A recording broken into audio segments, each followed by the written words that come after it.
communicators in any room aren't the ones with the most to say. They're the ones who say exactly what they mean and then stop. Welcome back to Speaking with Confidence, the podcast that helps you build the soft skills that lead to real results. Communication, storytelling, public speaking, and showing up with confidence in every conversation that counts. I'm Tim Newman, a recovering college professor turned communication coach, and I'm thrilled to guide you on a journey to becoming a powerful communicator. So here's the myth I want to blow up right out of the gate. Most people here speak like a CEO and immediately picture someone drowning in buzzwords, tossing around words like leverage and synergy, sounding like they swallowed a quarterly earnings report. But that's not it. The people who actually run companies don't talk that way. They don't sound polished, they sound certain. They say what they mean, and they're not afraid to be plain about it. And today, I'm handing you the exact framework I use with executives who need to sound like leaders, not like they've been marinating in corporate speak since 2009. It's three simple things: simple, concise, and confident. That's the whole formula. But first, let me tell you why most smart people accidentally sound junior. Because the problem isn't that you're bad at communicating. It's that you were trained wrong. You were trained to sound like a middle manager. School rewarded complexity. Longer sentences earned better grades. Bigger words got more nods in meetings. More caveats made you look thorough. The unspoken rule practically engraves itself into your brain by year 3 of your career. If it sounds complicated, you must be smart. But this is backwards. Completely backwards. CEOs don't have time to decode your message. Their job is decisions, not translation. They're scanning for the signal through the noise, and every extra word you add makes their job harder. I watched this play out in a pitch meeting. Someone stood up and buried their ask under 3 paragraphs of context, including something called strategic resource allocation to optimize operational throughput, or something like that, because I got completely lost. That person got a polite nod and no check. Next person stood up and said, "We need $200,000 to fix a supply chain issue by March." That person got the money. Same room, same decision makers. The difference was clarity. John Maxwell said it really well. People won't remember what you said. They'll remember how you made them feel. And if you make people feel confused, they won't trust you. Confusion kills credibility faster than being wrong does. Because at least when you're wrong, you took a position. And here's the part nobody tells you. The solution isn't working harder or gathering more data. It's filtering. So here's the first pillar. It's simple. It's the clarity filter. Simple means this. Remember, if an 8th grader can't explain your main point after hearing it once, you haven't figured it out yet.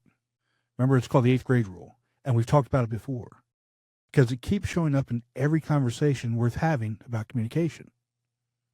This isn't about talking down to people. It's about doing the hard work of clarity. And most people skip that work because complexity feels a lot safer. If you're not entirely sure you're right, big words give you somewhere to hide. And CEOs don't have that luxury. Their reputation rides on being understood the first time, every time. Here's a practical technique that takes 30 seconds. Before any meeting, any email, any presentation, write your main point in 1 sentence, under 20 words. If you can't do it, you're not ready. Keep cutting until there's nothing left to cut. Here's a second technique.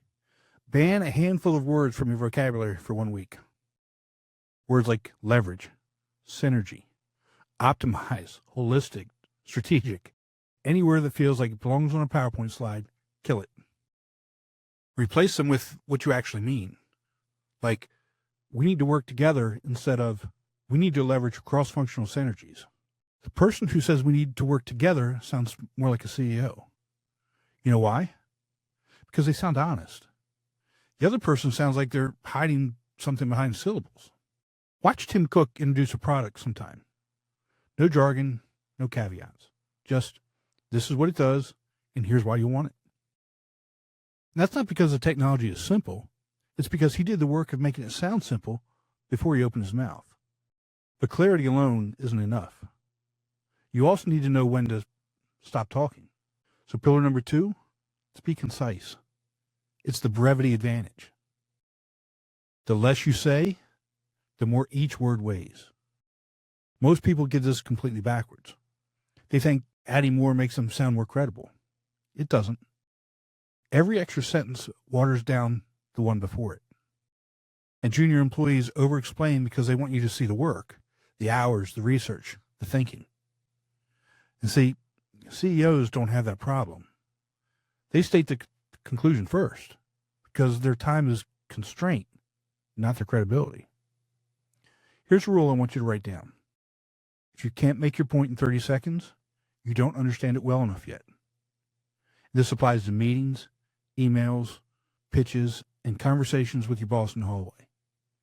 If you need 4 minutes of setup just to get to the ask, what you're really saying is, I'm not sure which part matters, so I'm giving you all of it and hoping you'll sort it out. That's not communication. That's outsourcing your thinking to the listener. Here's a quick exercise. Pull up an email you sent last week. Cut it by half. Not 10%, half. Now read both versions side by side. The shorter one will sound more confident every single time. Brevity doesn't just save time, it projects certainty. And certainty is what people buy, whether you're selling an idea, a product, or yourself. And silence belongs in this toolbox too. CEOs are comfortable with pauses. They don't fill empty space with or nervous elaboration. A 5-second pause before you answer a question signals you're thinking, not that you're stumped. It tells the room you're not scared of the silence, which means you're not scared of anything else either. And pillar number 3 is confident. This is the certainty principle. This is where most advice goes wrong. People hear confidence and picture someone loud, aggressive, and dominating the room. That's not executive confidence. It's called theater. Real executive confidence is simpler and harder to fake. It sounds like this. Talk like you're correct, and listen like you're wrong. And we've talked about this before on the show because it's one of Tim Elmer's concepts I keep coming back to. Listening like you're wrong is what separates genuine confidence from performance. But first, the talking side. Talk like you're correct means killing every hedge in your vocabulary. Things such as, I think, I feel like, maybe we could, sort of, kind of. These phrases are permission slips for people to doubt you, and you're the one who's signing them.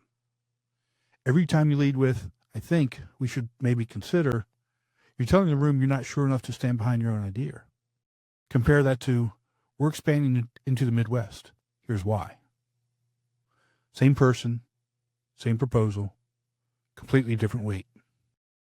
One sounds like a suggestion you could take or leave. The other sounds like a decision with reasoning behind it. Now, the second half of this, and this is what actually separates CEOs from egomaniacs. Confident leaders don't need to win every argument. They need the best outcome. And the best outcome doesn't care whose idea it started with. When someone pushes back, don't defend. Get curious. Tell me more about that is one of the most powerful phrases in leadership because it shows you're more committed to getting it right than to being right. Drop the expert facade. If you don't know something, say, I don't know yet. I'll find out. That one sentence builds more trust than 20 minutes of pretending ever could. And the paradox works in your favor.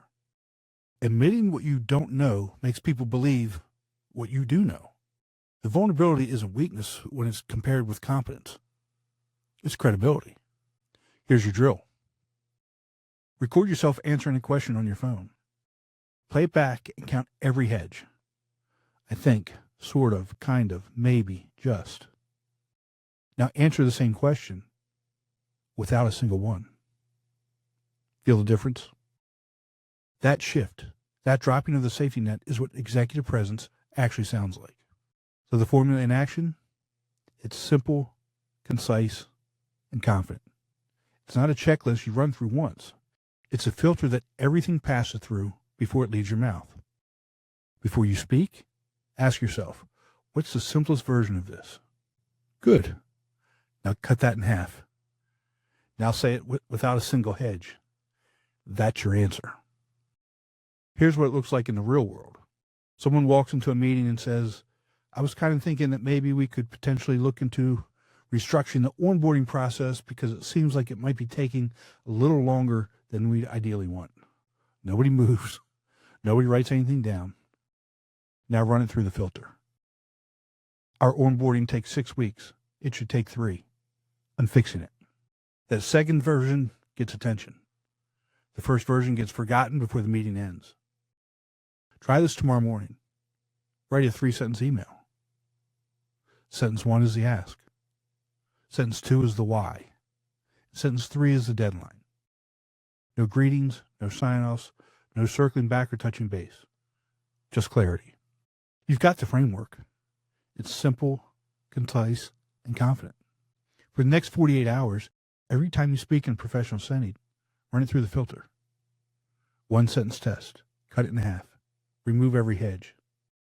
If it feels uncomfortable, good. That discomfort is a feeling of a crutch you don't need anymore. That's all for today. Remember, we're looking for progress, not perfection. Be sure to visit speakingwithconfidencepodcast.com to get your free ebook, The Top 21 Challenges for Public Speakers and How to Overcome Them. You can also register for the Formula for Public Speaking course. Always remember, your voice has the power to change your world. We'll talk to you next time. Take care.